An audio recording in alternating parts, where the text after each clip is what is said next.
Bernstein wrote during World War II. And let me give you just a brief snippet of what his life must have been like during that time. In August of 1943, Leonard Bernstein turned 25. Before a year and his next birthday would come around, he would make his debut conducting the New York Philharmonic Orchestra on only a couple of hours' notice. It was a concert at Carnegie Hall that was broadcast live throughout America and proclaimed on the front page of the New York Times on Monday morning. He would then go to Pittsburgh, and with the Pittsburgh Symphony conduct the premiere of his first symphony, Jeremiah.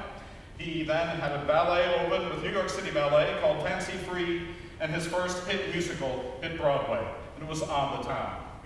Now, many of you may know On the Town from the MGM movie, starring Frank Sinatra and Gene Kelly.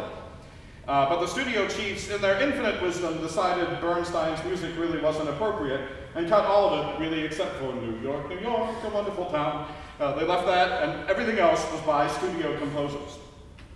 But the music is great from the show, and we're here to sing some of it for you.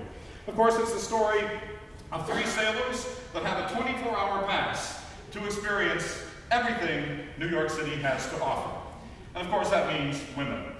So we see now Gaby, who has been left by his two comrades who have successfully found women and left him alone.